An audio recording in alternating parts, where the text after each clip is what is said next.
Red Run Golf Club with one of the great heroes of golf here. Started out at Red Run as a caddy, right? I did. I was 8 years old, and I got kind of kicked out of the house. My mother just had her 5th baby in May the 8th, and so when June rolled around, it was time to get rid of the troublemaker. So I came over to Red Run to caddy and found it to be the greatest thing in the world. Now this is Bob McMasters, who from caddy moved on up, has been the president of this club, has been the president of the Western Golf Association, which has the Western Junior here at Red Run. Yeah, it was quite a trip. But becoming an Evans Scholar made such a big difference in my life. It was next to my parents' influence and the influence of my wife later on. That were the 3 big spikes in my life. And, I tell people the story, and they almost can't believe it. That first day I caddied, I sat on the rail. They had an old tree that was bald, and sorry about that, Jack. And me too. Yeah. Anyway, we sat on the rail looking for a loop, and I sat on that rail all day long until Frank Walsh came out. And he said, "Hey, son, did you work today?" I said, "No, sir." He says, "Did you eat today?" And I said, "I had breakfast, sir." It was about 4 o'clock in the afternoon. And he said, "Well, here's 25 cents. You go over to that hamburger shack over there at 12 Mile and Main Street, and you can get a hamburger and a soda pop for this." I went over and got that, and I went home and told my mother, I said, "This is the greatest job in the world." I says, "I just sat around, didn't do anything, and they feed you." I said, "I'm going back." And I came back, and I caddied here then 9 years. It was 10 consecutive seasons, and got to love the game and to love the members and some of the greatest players we've had in Michigan, certainly starting with Chuck Kosis and Lloyd Martz and George Linklater and the Whiting brothers and the Zinn brothers, and we had more guys with low handicaps around, so learning the game was easy if you just watched them and watched what they did. Well, this was a players' club, right? It was a players' club, and I was just lucky to be able to caddy for those players. Most of the good players weren't good tippers, but it didn't make any difference. I was out there to learn how to play the game, and that's where I manufactured whatever swing I had for a while. So you graduated from high school here in Royal Oak and then to Ann Arbor? To Ann Arbor. 1952 we graduated. My wife and I graduated. She wasn't my wife then, but she would be. And 3 years later I got married as a senior in college.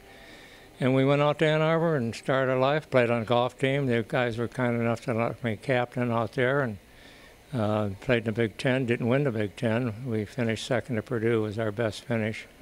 And my best finish was 8th. And what about, where did you stay at Ann Arbor? Well, we rented a house. There was a rooming house there we rented. There was 14 of us who lived there, and there was 3 who lived out of the house. There were 17 total.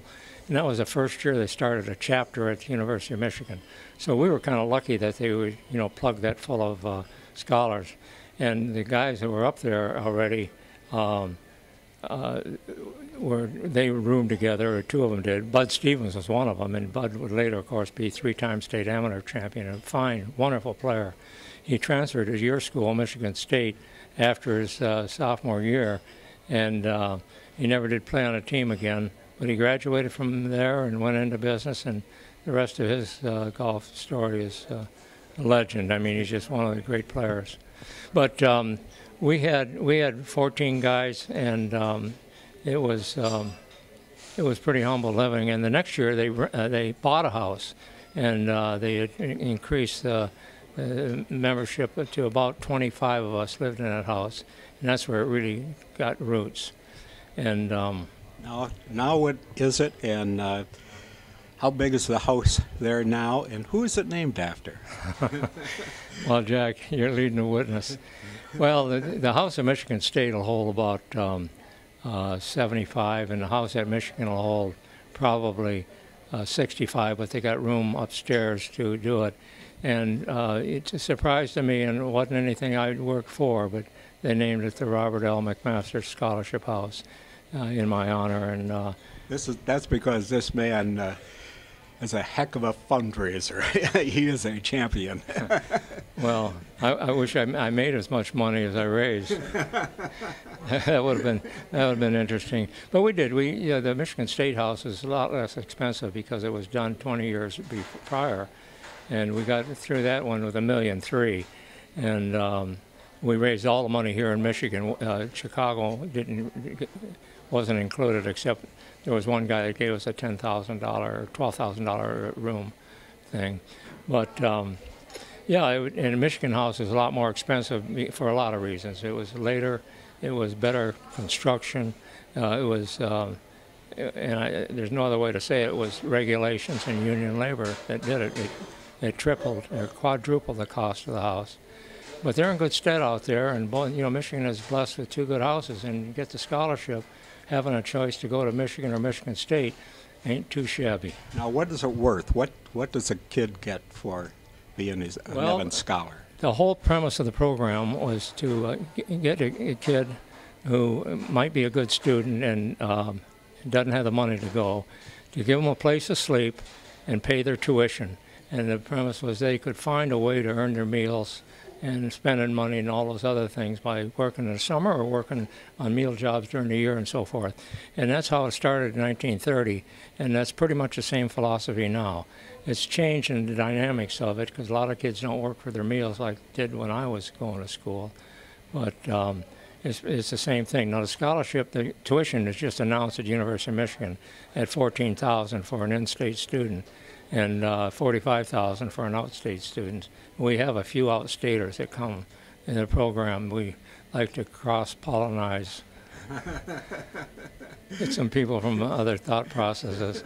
But and Michigan State is about the same, and the housing portion of it is probably worth $8,000 a year. So the scholarship is in the neighborhood of $80,000 grant, and with really almost all our kids graduate with no debt at all because they do work as they're going along.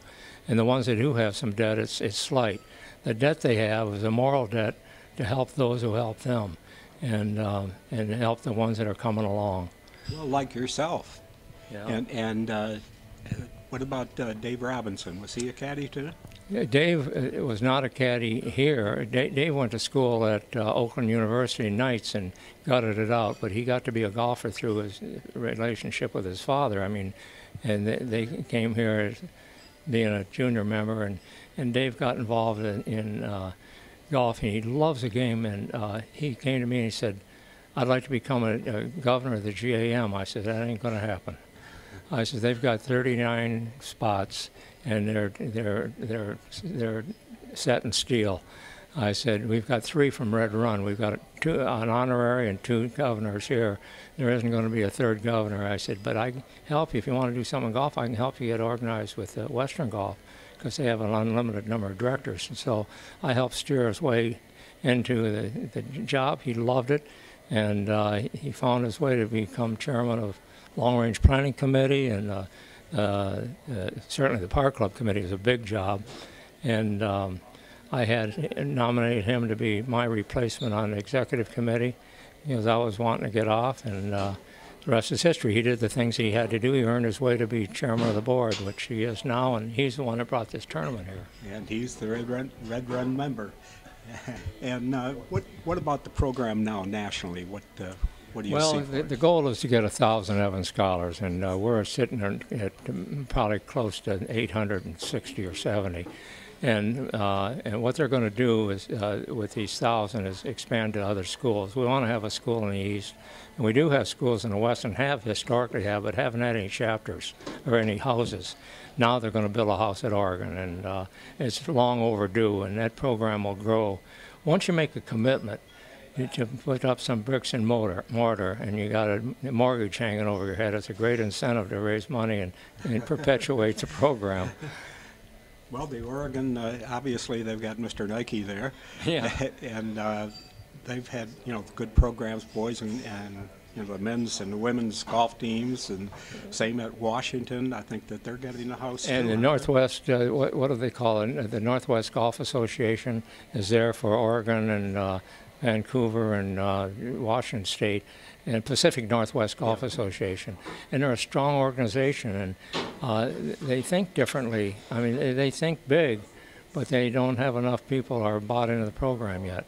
I know they have a lot of people out there. I mean, you know, got Gates, Bill Gates, and Phil from Nike, but I don't. That's not where it is. You know, we've got 35,000 Par Club members, and it's at $250 a Par Club member is where the bulk of the money comes from. And we get people on rotating, you know, automatic billing programs like we have here. Red Run had 9 Par Club members when I joined in 1974, and now they've got 400. And most of that is due to Dave Robinson and his dad. They should get full credit for expanding the Par Club program. It was always tough for me to go and ask somebody for money for a charity that benefited me. It was almost self-serving, and I had a tough time doing that. I could go to ask somebody for money for bricks and mortar, you know, a lot easier than I could say, help me pay my tuition. Although when I went to school, the tuition at the University of Michigan, and I was in engineering school to start, and I graduated from business school, was $100 a semester. I mean, and the room portion of the thing was greater. It was about $600 a year. So I think my scholarship when I got out was worth $2,600 for 4 years. I mean, and 2 things happened. Number 1, the I word, inflation. And number 2, the universities all over started really raising tuition way beyond what the I word would take them to. Yes. So it was, you know, it's been a long haul, and but we're still producing good kids, and the program is as strong as it's ever been. As you know, you invest in youth, no matter whether or not they're caddies, is a good thing to do. Like I told about John Kretschmar, I said he's the kind of guy that keep on planting trees under whose shade he'll never sit. And that, you know, and that's, you know, there's so many of us that get involved with the program. We all take care of our own families first, but you know, you always got a little time left over. Well, certainly you have put it to good use, and let's take a look here at the Michigan Golf Hall of Famer from a little bit younger year there. That was from 1990. Yeah. As I say, he is the #1 volunteer that I've ever known, and that's, as they say, with a bullet. It's he is at the top. Congratulations, Bob. Good talking with you. Thank you, John.